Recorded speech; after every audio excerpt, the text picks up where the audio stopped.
Biomechanical behavior of bone implant interface. Today we are going to present about the biomechanical behaviors of bone implant interfaces.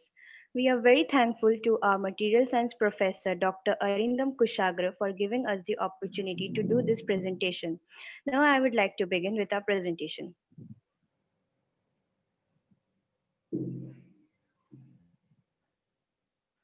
Implanting biomaterials within bone tissue to restore the functionality of the treated organ has become a common technique in orthopedic and dental surgery.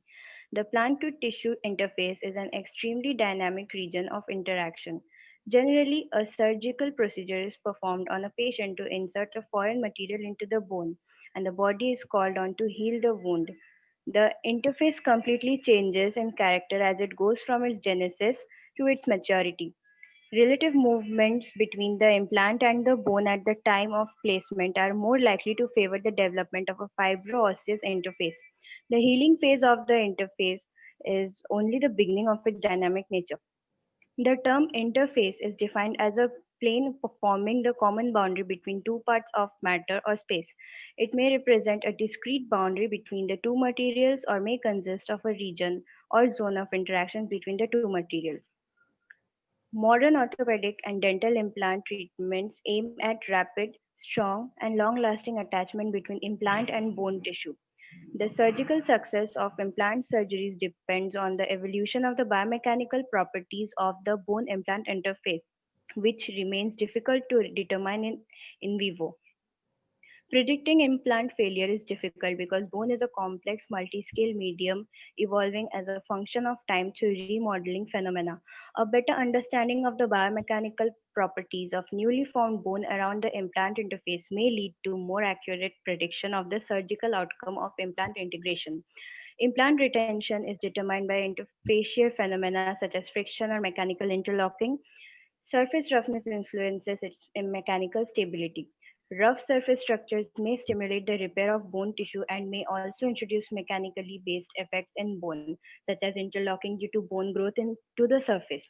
The aim of this review is to provide the state of the art of on the evolution, the measurement and the dependence of the biomechanical properties of the bone implant interface, which is important because it is related to the primary and secondary stability of the implant, and the bone implant interface is suggested to be the weakest domain in the bone implant system and is where most failures occur. In this review, we choose to focus on aspects related to biomechanics. Now I will ask Shrija to continue with the presentation. I will like to discuss about the events at bone implant interface.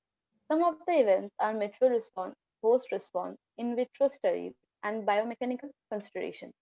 The first one is mitral response, the almost immediate event that happens upon implantation of metals, like other biomaterials, is absorption of protein.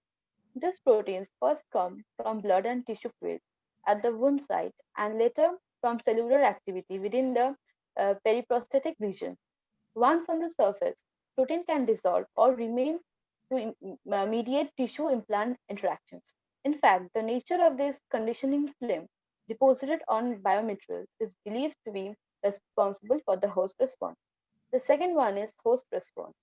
The host response to implant placed in bone involves a series of cell and matrix events, ideally culminating in intimate apportion of bones to biomaterial, that is, osteointegration. For this intimate contract to occur, gaps between bone and implant must be filled, and bone damage during preparation of the implant site must be repaired. During now unfavorable conditions, for example, premature leading to micromotion, will disrupt the newly forming tissue, leading to the formation of fibrous capsule. The third one is in vitro study. The different microenvironments from which the cells come, there is no prior reason to expect that all osteoblastic cells, like those derived from bone marrow or calvaria, would behave the same, at least during the initial phases of culture. In fact, unpublished observations indicate differences in adhesiveness of bone marrow and uh, calvaria derived ostrogenic cells on certain substrates. Nonetheless, in vitro models have the potential to assess elucidate events at the bone implant interface by providing morphological, biochemical, and molecular information regarding osteoblastic development and synthesis of matrix at the interface with various biomaterials. And the last one is biomechanical consideration. Two important biomechanical aspects will be addressed here. First, consider the presence of a cement line limitance at the interface between bone and biomaterial, almost like that between mineralized matrix or bone cells.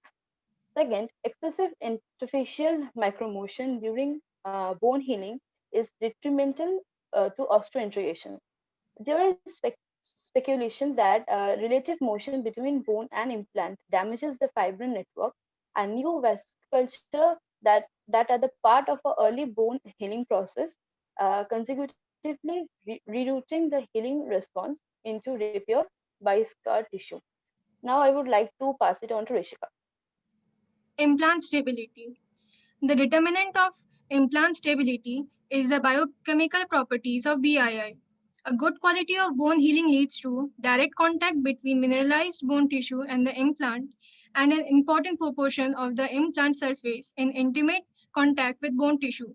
To determine the success of implant surgery, the biomechanical quality of bone tissue should be located at a distance of around 100 or 200 μm from the implant surface. In a successful oral implant, the bone implant contact ratio BIC varies between 60% and 90%. The ratio between BIC and biomechanical properties of BII is correlated and increases during bone healing. Implant stability is measured at two different stages, primary and secondary. Primary stability comes from mechanical engagement with bone. Secondary stability is developed from regeneration and remodeling of the bone and tissue around the implant after insertion and affected by the primary stability, bone formation, and remodeling. Now I would hand over the presentation to Sakshi. Osseointegration.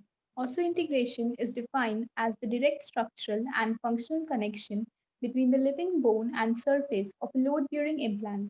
It refers to a phenomenon where an implant becomes so fused with bone that they cannot be separated without fracture. When an implant is osseointegrated, there is no progressive relative movement between it and the bone with which it has direct contact. This means that osseointegration is necessary for long-term stability of prosthesis. Insufficient osseointegration can lead to the formation of fibrous tissue and ensuring loosening of the prosthesis. Factors such as the design, chemical composition, surface roughness, and surface chemistry of the implants and loading conditions are important to good osseointegration of implants. The successful outcome of any implant procedure is mainly dependent on the interrelationship of the various components of an equation that includes the following: biocompatibility of the implant material, macroscopic and microscopic nature of the implant surface and designs, the status of the implant bed in both a health and morphological context. Next, let us discuss about the stages of osseointegration. Moving on to the next slide. According to Mish, there are two stages in osseointegration, with each stage being further divided into substages. First is the surface remodeling comprising of stages 1 and 2. Stages 3 and 4 comprises of remodeling and maturation. Stage 1 is the phase of woven callus with a duration of 0 to 6 weeks. In this stage, the woven bone is formed at implant site.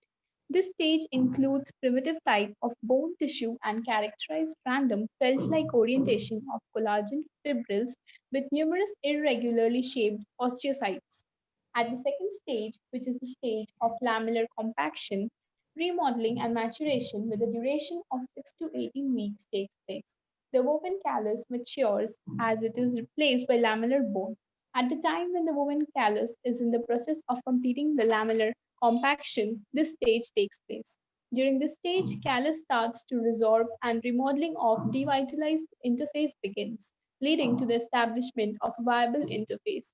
The final stage or the stage of compact maturation takes a duration of 18 to 54 weeks. A series of modeling and remodeling processes are involved, which leads to the maturation of the compact bone. The callus volume gets reduced and the interface remodeling gets continued.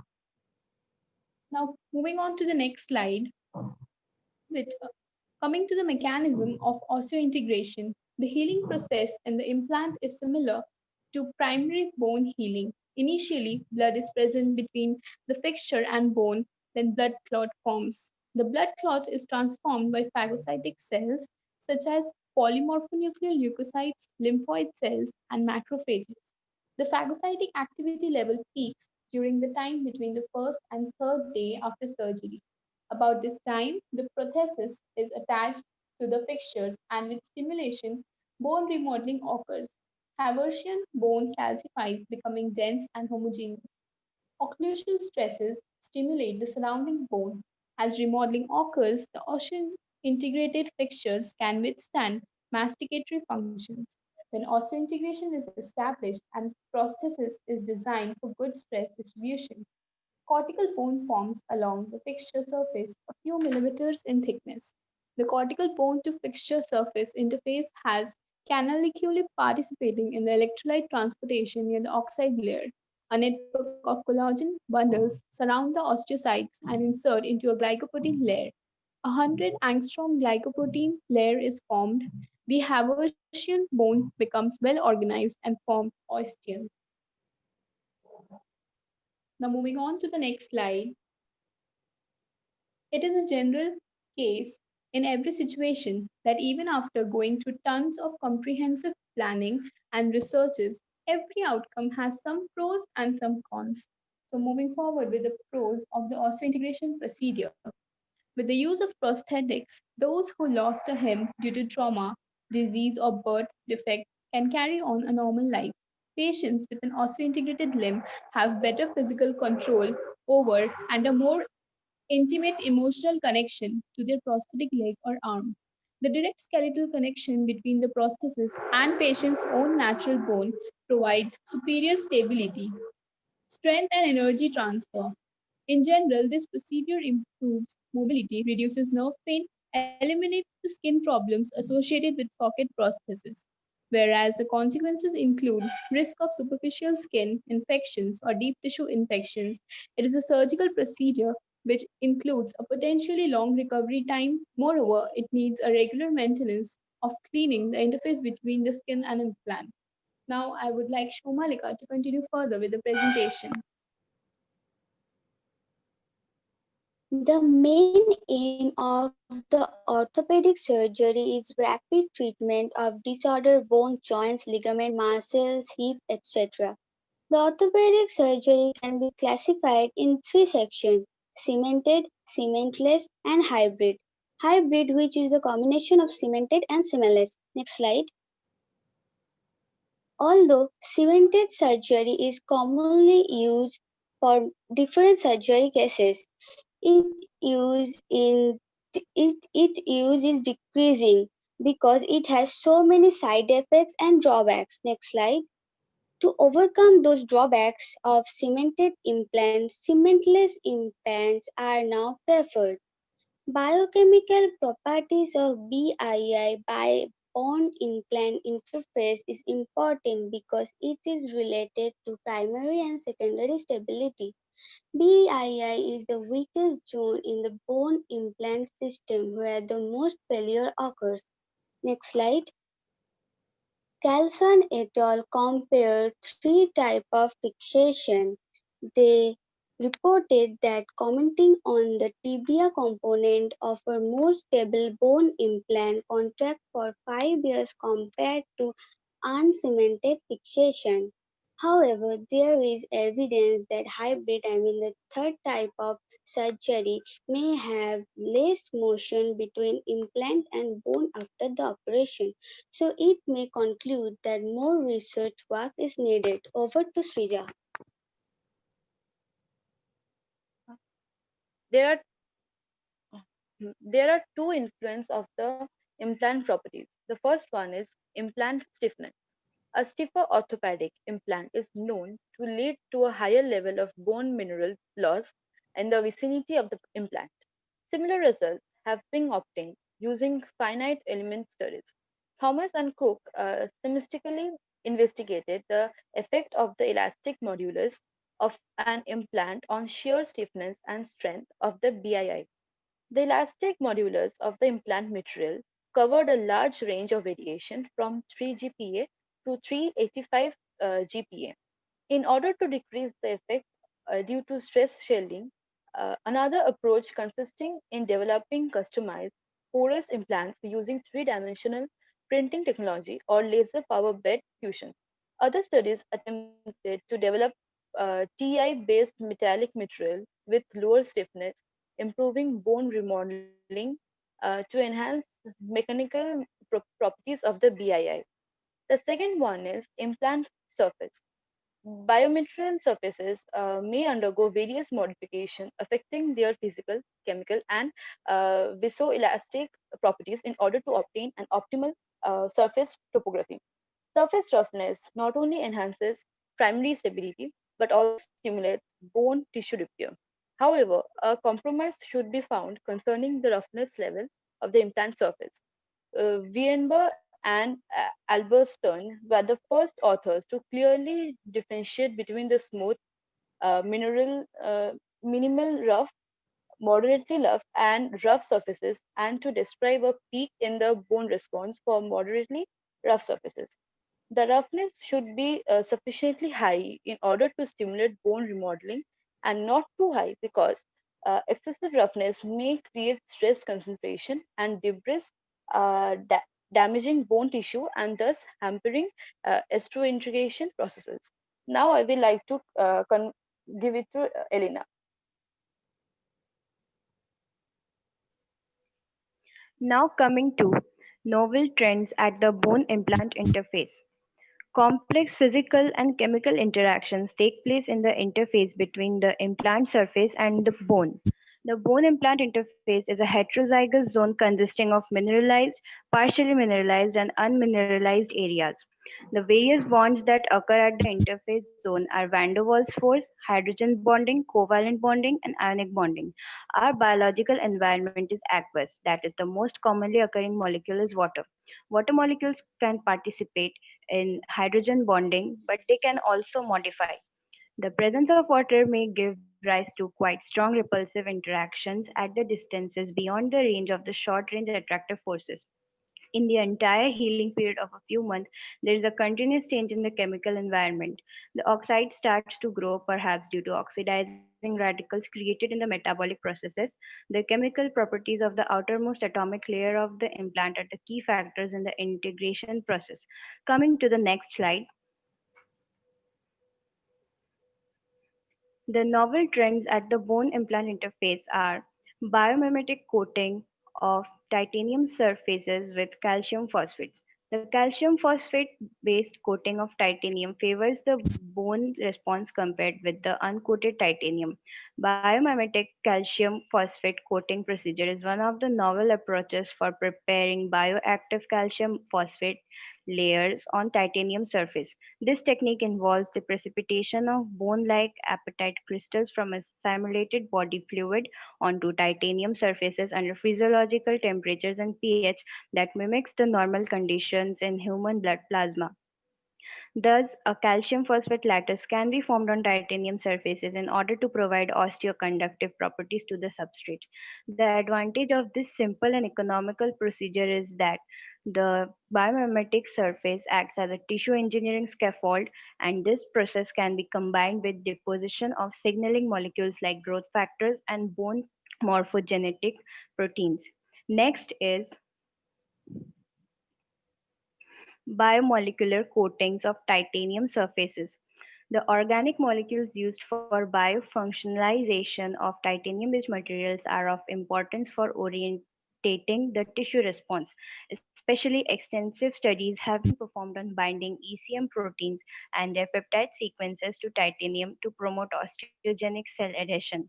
Research has mainly focused on immobilizing short cell binding motifs within the ECM molecules due to their structural integrity. In particular, the RGD motif is one of the most studied protein sequence capable of promoting cell adhesion and thereby initiating intracellular signaling cascades through multiple integrins. The concept of coating implant surfaces with osteogenic growth factors such as bone morphogenic proteins to enhance osseointegration has been documented in several studies using different delivery strategies. Moving on to the next slide. Nanotopographical modification of titanium surfaces. Nanobiomaterials have an increased percentage of atoms and crystal structures and also provide a higher surface area than the conventional ones. Thus, nanoscale surfaces possess high surface energy, leading to increasing initial protein adsorption that is very important in regulating the cellular interactions on the implant surface.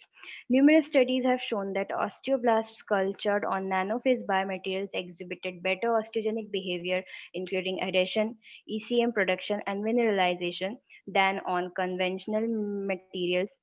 In recent years, several methods have also been developed to produce nanoscale structures on titanium surface. Coming to micromechanical modeling of the contact stiffness of an osseointegrated bone implant interface. The surgical success of cementless implants is determined by the evolution of the biomechanical properties of the bone implant interface. The primary stability occurs during implant surgery. It is a phenomena of biomechanical nature related to bone quality at the implant site and to the implant properties. A good implant's primary stability is a necessary condition to obtain implant osseointegration. Secondary stability is obtained after a certain healing period and corresponds to the initial stability reinforced by newly formed bone production and the maturation at the BII. One difficulty to model the biomechanical behavior of the BII comes from the implant surface roughness and from the partial contact between bone tissue and the implant. It is important to understand the biomechanical behavior of the BII at the microscopic scale, which depends on the bone geometrical and material properties as well as on the implant surface roughness. Experimental approaches remain of limited interest to retrieve the main determinant of the micromechanics of the bone implant interface because many parameters such as the bone implant contact ratio as well as bone material properties are difficult to assess and are likely to vary in parallel. Finite element models have been widely used to model the implant biomechanical behavior at the organ scale in the context of primary and secondary stability, but often the BII is modeled as a perfect interface. It remains difficult to relate the macroscopic behavior of the BII in terms of contact stiffness or continuous mechanical properties to its micromechanical properties such as the BIC and the bone properties. Establishing such a relationship would be interesting in the context of large scale finite element simulations because it could allow to replace the BII by an interface constitutive law instead of considering a rigid interface behavior. Such an approach would allow to scale the BII microscopic properties up to the macroscopic behavior in a multi-scale FE simulation framework. Now Mahashweta will continue further with the presentation. Multi-scale characterization of newly formed bone tissue. The surgical outcome depends on the evolution of the biomechanical properties of the BII, which are given by the quantity and the quality of bone tissue around the implant. Therefore, it is important to understand the evolution of the properties of newly formed bone tissue around the implant surface. Histomorphometry is the gold standard to assess osseointegration and allows the BIC ratio to be measured. However, the quality and the biomechanical properties of periprosthetic bone tissue cannot be retrieved using histomorphometry. Moreover, histomorphometry is a destructive technique that cannot be used in clinical practice without having to carry out post-mortem experiments. Even if modeling and stimulation allow powerful methods that take into account the effect of osseointegration at different scales to be implemented, an important advantage of applying multimodality experimental techniques is that they allow complementary information on the multi-scale properties of newly formed bone tissue to be retrieved. Now let us get into the details of few such techniques. First off, nano indentation and atomic force microscopy. Nano indentation is one of the reference techniques used to retrieve the mechanical properties of a medium at a microscale. Now, how does it work? A rigid indentation tip, which has known properties and geometry such as Berkovich diamond three-sided pyramid probe, is pressed into a material to retrieve the elastic modulus and hardness by analyzing the curves representing the variation of the force as a function of the displacement, in particular at the beginning of the unloading phase using the Oliver and Furr method. Nano indentation is an interesting technique to characterize periprosthetic tissue located near the BII because it allows the biomechanical properties of newly formed bone tissue to be studied. Atomic force microscopy (AFM) is another method used to study the mechanical properties of newly formed bone tissue near the BII and allows work at a lower scale than nano indentation. The principle of the measurements relies on the analysis of the deflection of a cantilever with a predetermined steepness. The movement of the cantilever depends on the interactions between its tip and the studied surface and is monitored with a laser system. This setup results in a force displacement curve, which leads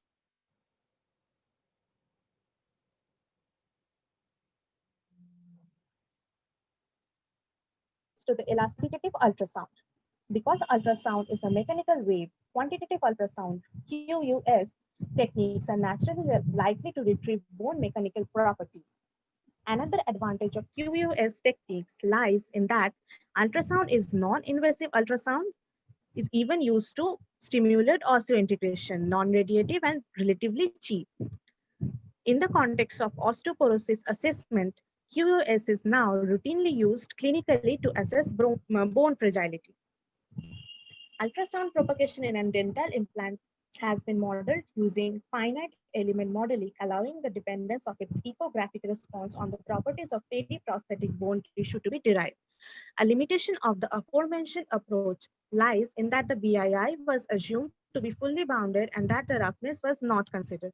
More recently, a finite element model was developed accounting for the implant roughness as well as for a soft tissue layer corresponding to the fibrous tissue.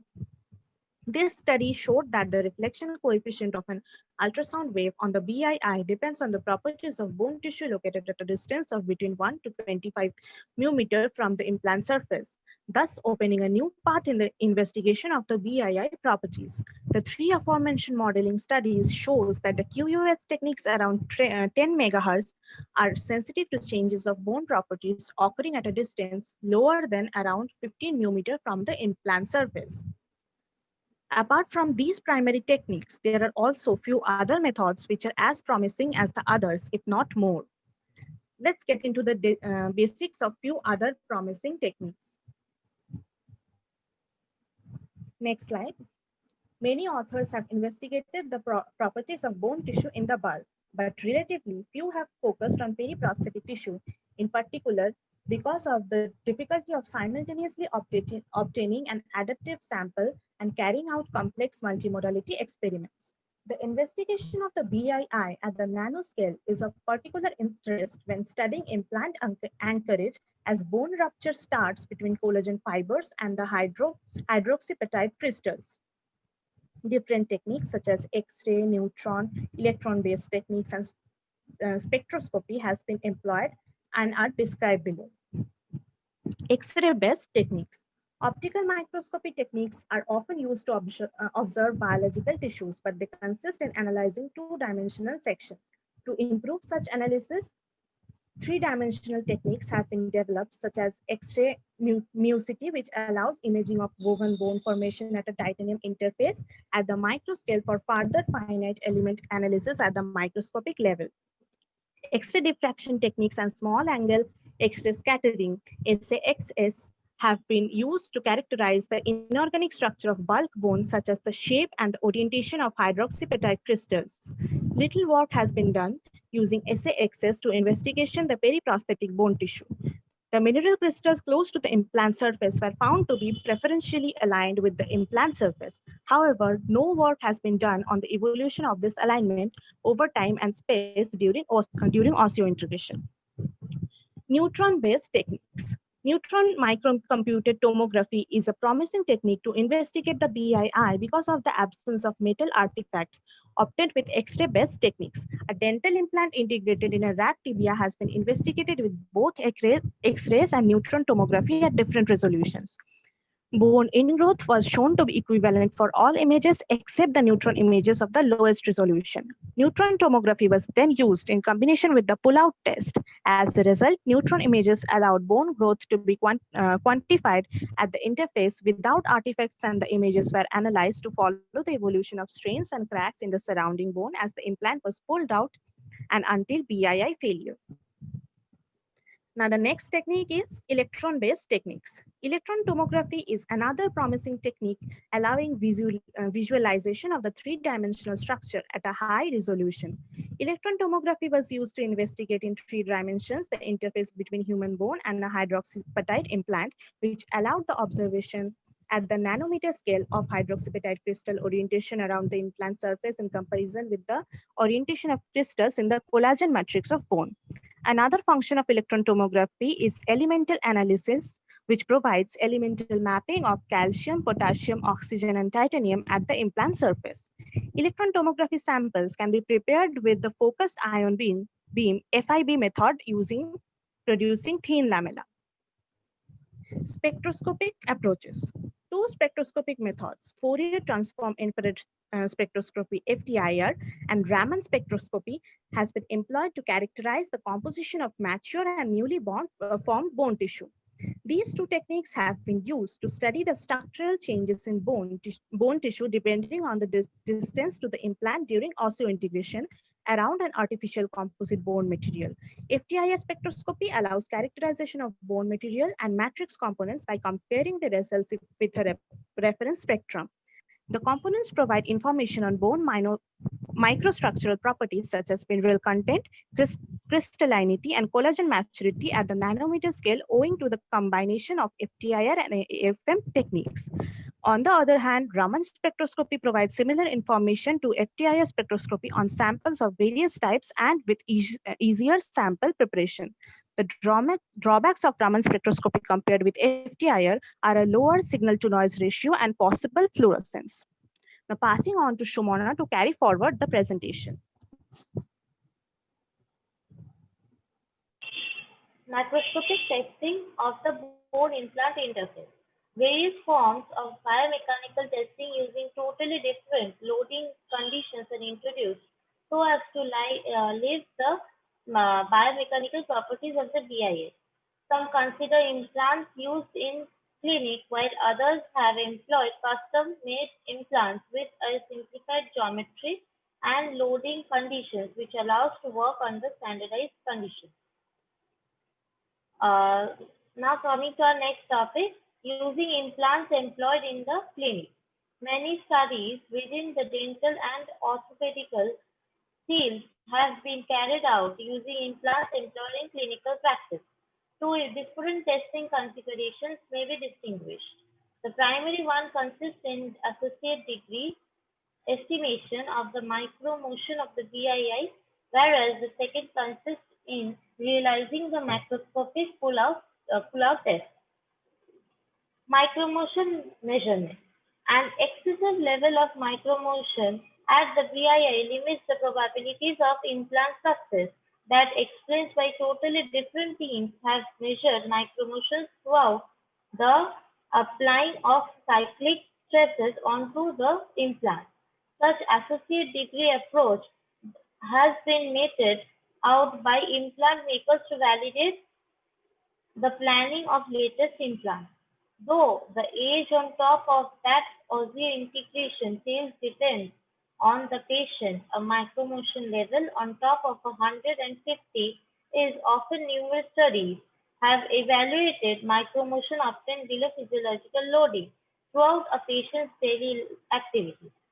That was usually determined through gait analysis by marker clusters and instrumented implants with sensors. Numerous angles were determined for the loading direction relative to the implant axis. That diode through a mix of axial, bending, and torsional loading conditions permitting in vivo loading. Advanced image processing techniques like microextensiometry and digital image correlation are utilized to extend the sensitivity of the technique. However, though post-mortem studies is also meted out to analyze the BII, one vital limitation for in vivo practices lies within the undeniable fact that the BII can't be a sophisticated microcomputed picturing-based technique was developed to leave relative micromotions between markers placed at the implant surface and markers mounted within the closed bone, permitting the first stability employing a linear variable differential electrical device (LVDT) is another technique to leave micromotion at the VII and to gauge named same primary stability. These devices square measure mounted in holes trained at the bone surface, permitting contact with the restorative to leave micromotions between the two parts at locations of interest. However, such strategies can't be enforced within the surgery thanks to metal artifacts, thanks to metal implants for the new city based in base technique and therefore the unphysiological facts of LVTT. Micromotion values obtained through an experiment are compared with numerical models. For example, a three-dimensional finite element model was developed to predict the surface motion of a cementless knee tibia restorative to assess the chance of sterile loosening. The numerical results were compared with experimental measurements below walking and stair climbing loading. Similar approaches are meted out for limb stem implants. Pull-out test. The measuring of the outmost pull-out force is another parameter that has been accustomed to estimate implant stability because the pull-out force is directly associated with implant losing. Several studies are meted out victimization such associate degree approach for numerous forms of implants like hip and knee implants or dental implants. Now coming to our next slide.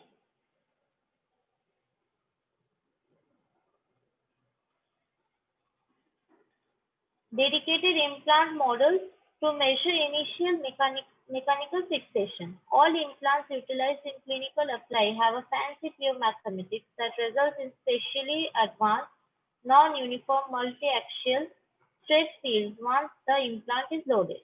This heterogeneous stress distribution involving compressive and shear stress elements might influence the results obtained in such a configuration. And it's so troublesome to analyze the results in order to estimate a physically purposeful price for the surface mechanical strength. This can be the principle why dedicated implant models square measure developed since mechanical parameters square measure typically through an experiment determined beneath a controlled and standardized state of affairs. The resistance behavior at the BI provides initial mechanical fixation for the implant's primary stability. Assessing the friction constant is significant to grasp the behavior of the BII throughout and simply one surgery and therefore to prevent micromotion at the BII which may cause implant failure. Moreover, the resistance behavior is a very important input parameter to be employed in finite element models so as to model implant surgical procedures. The foremost common experimental configuration to live the friction constant is to use the displacement of the implant shear to the PII and to induce slippery by moving one domain relative to the opposite one within the plane of the interface. Alternative studies enforced realistic configuration to analysis the dependence of the maximum pull-out force once absolutely inserting the implants into bone cavity. As an example, cylindrical shaped implants with numerous surface roughness were inserted into bone cavity slightly smaller than the implant size. The result demonstrated that a bigger interference work results in higher values of the pull-out force, while non-osseointegrated implants with rough surfaces were measure expected to shear to higher pull-out force. Because of higher friction, the alternative behavior was obtained in that might stem from bone harm, where and bone rubble generated throughout the insertion and acting as lubrication. Now I would like to pass it on to Elena. Now coming to variation of the biomechanical properties of the bone implant interface during healing, starting with shear and tensile test. The properties of the bone implant interface during healing have been measured using push out and pull out tests. Measuring the stiffness and the energy is necessary to detach the implant, which is given by the area under the load displacement curves. The results of this test are highly dependent on crack initiation since the crack propagates in an unstable manner, which prevents useful information on the effective adhesion energy of the BII being retrieved. Although pull out and push out tests may be qualitatively informative on the biomechanical properties of the bone implant interface, strong limitations such as misalignment errors and possible migration of the implant within bone tissue during bone healing apply on it. Debonding of the interface depends on a coupling of friction and adhesion phenomena at the implant surface. Implant retention can be generally regarded as a combined result of friction, mechanical interlocking, and chemical bonding, which makes it difficult to clearly distinguish between the different effects using such a testing configuration. Therefore, tensile tests in the direction perpendicular to the implant surface have been developed in order to minimize the effect of mechanical interlocking, thus involving mostly adhesive fracture between bone and implant. Next is torque test. Torque tests to evaluate osseointegrated implants include performing manual measurements and then developing automated torque tests. However, from a biomechanical perspective, implant threading complicates the geometrical configuration, making it challenging to retrieve meaningful parameters from a mechanical point of view. Employing a torque test applied to a coin-shaped implant model constitutes a powerful approach to obtaining steady state crack propagation at the BII. Moreover, the application of a shear stress applied in the plane of the interface and to a crack propagation in the direction perpendicular to the principal plane of solicitation is likely to occur in vivo, particularly in the case of orthopedic implants which undergo multi-axial stress fields during daily living activity. In this testing configuration, the bone sample is attached to a rotation stage while a torque sensor is linked to the implant. The crack then propagates from the outer part of the planar interface towards the middle of the implant until complete debonding. Now I would like Sumana to continue further with the presentation.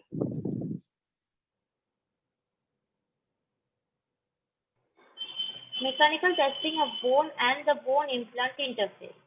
Assessing anchorage of bone to end osseous implant surfaces has been the main target of Buddhist attention that several mechanical testing ways. All such ways impose a force to disrupt the bone implant model being used and may be generally classified into shear typically given as push-out or pull-out models. Reverse torsion. Ordinarily, in such tests, either bone or implant material is broken and forward some type of anchorage has occurred, the bone or implant. Even so, such tests is clinically relevant since they supply a comparative gauge of the flexibility of the implants of differing surface styles to be anchored in bone. However, the implication thus is that additional topographically complicated surfaces will increase contact osteogenesis, which ends in bigger bone implant contact (BIC) and resultant higher disruption values in mechanical tests. The primary bony matrix elaborate may be a mineralized cement line as seen in traditional bone remodeling. Contact osteogenesis is a vital requirement for the development of bone bonding. However, it is non-essential for bone ingrowth. The mineralized cement line of bone is automatically weaker than the mineralized aluminous compartment of bone. Thus, intuitively, if the interdigitation of cement line matrix with implant nano option is compared with bone tissue in growth into macro implant options, then the mechanical force needed to disrupt the previous would reasonably be expected to be but the latter, and that we have recently incontestable this through an experiment. On the contrary, employing a fibrous tissue bone healing model and wonderful correlation between implant surface roughness and push-out failure load, and indicated that chemical bonding so contains a negligible role in anchorage of bone to the implant surface, whereas it's probable that each contact and distance osteogenesis occur to differing degrees. All told, end osseous peri-implant healing compartments. Microtopographically complicated surfaces have shown themselves to be significantly advantageous. Our purpose has been to concentrate on the mechanisms of contact osteogenesis and also the resultant bone anchorage that may prove in a very fibrous tissue bone healing atmosphere. On the one hand, solely submicron implant options are concerned in bone bonding as delineated by interdigitation of the bony cement line matrix with surface areas and C0. Now I would like to pass it on to Rishika. It was suggested by Meredith in 1998. It is a non-invasive diagnostic method that measures implant stability and bone density at various time points using vibration and a principle of structural analysis. RFA utilizes a small L-shaped transducer that is tightened to the implant or abutment by a screw. The transducer comprises of two ceramic elements, one of which is vibrated by a sinusoidal signal 5 to 15 kHz, while the other serves as a receptor. The transducer is screwed directly to the implant body and shakes the implant at a constant input and amplitude starting at a low frequency and increases in pitch until the implant resonates. High frequency resonance indicates stronger bone implant interface. It also provides baseline reading for a future comparison and post-surgical placement of the implant. RFA has been widely used for clinical assessing osseointegration as well as for progenetic evolution. Now, coming up to the next slide, potential damage to the BII when measuring initial implant stability. To measure implant stability, an electrically controlled mechanical taping device, MTD, is used at the time of surgical placement. Initial stability is measured repeatedly with resonance frequency analysis device and MTD and historical images of bone implant interface at present as evidence for potential damage to the bone implant interface using these techniques. The changes in MTD values and historical images indicate that repeated MTD measurements at the time of implant placement surgery may damage the BII, and after repeated MTD measurements, a stable or borderline implant may become mobile. Potential damage to the bone implant interface was shown in the historical images during repeated initial implant stability measurement using the MTD.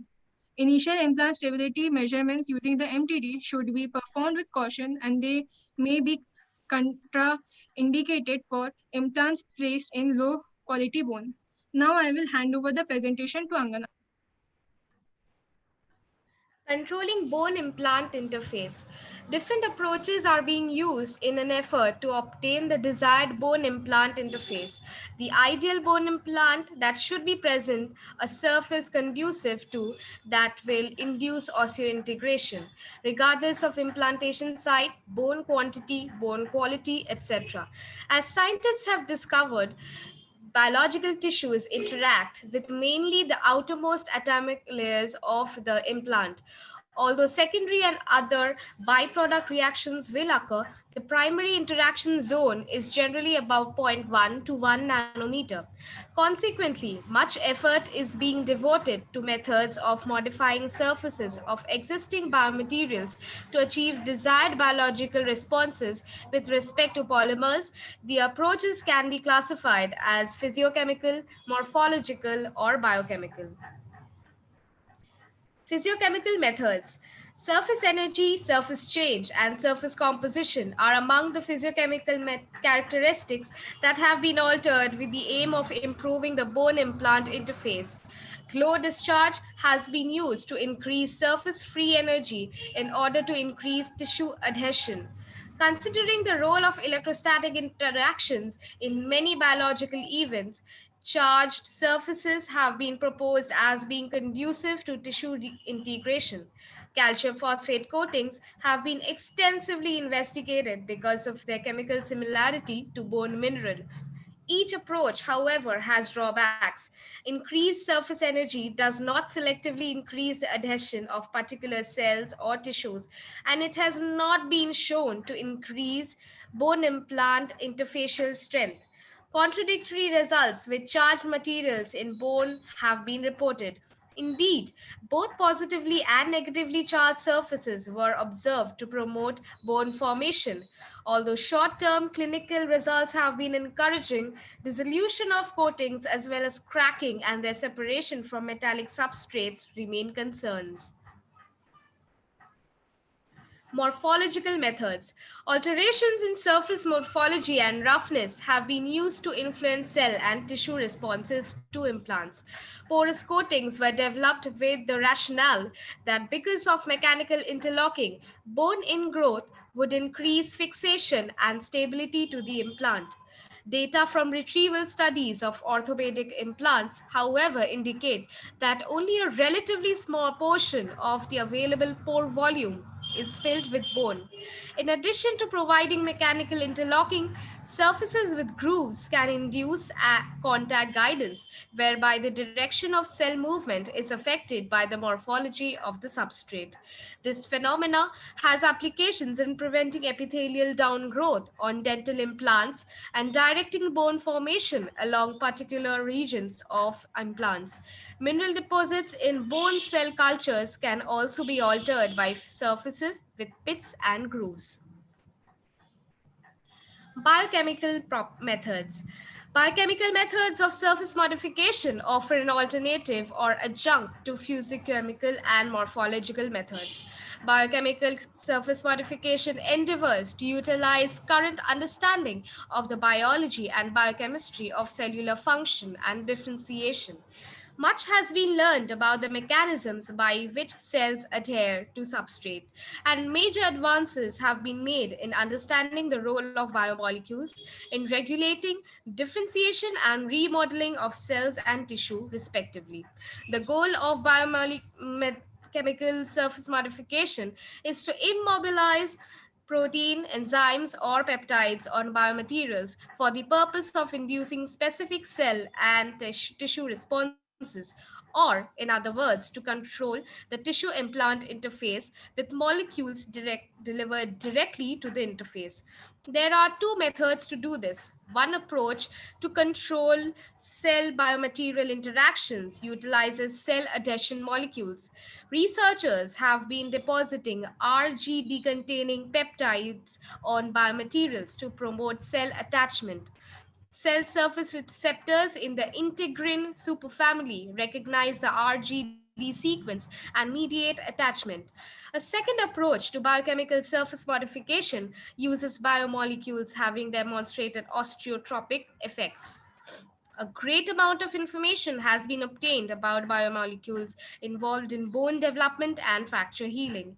Many growth factors have been cloned and are recombinantly expressed. They have effects ranging from mitogenicity, example IGF-1, FGF2, and PDGF-BB, to increasing activity of bone cells, example TGF-beta1 enhances collagen synthesis, to osteoinduction, example BMPS. By delivering one or more of these molecules, which normally play essential roles in osteogenesis, directly to the tissue implant interface, bone formation may be promoted. I would now hand over it to Rishika for the conclusion. The goal of current implantology is to design devices that induce control, guide, and rapid healing. To achieve these goals, a better understanding of events at the interface and on the effect of biomaterials have on bone and bone cells are needed. Understanding the biomechanical behavior of bone implant interface is difficult because bone is a complex medium which evolves in time due to remodeling phenomena. The ultimate achievement of researchers and surgeons would be able to understand and predict implant evolution in order to provide better techniques and technologies for smooth bone implantation. A better understanding of biomechanical behavior is needed to reach this goal. This presentation was a joint effort of Angana Das Gupta, Alina Ghosh, Mahashweta Patra, Rishika Das, Sakshi Agarwal, Shomalika Meddi, Shrija De, and Shumona Adhya. Thank you.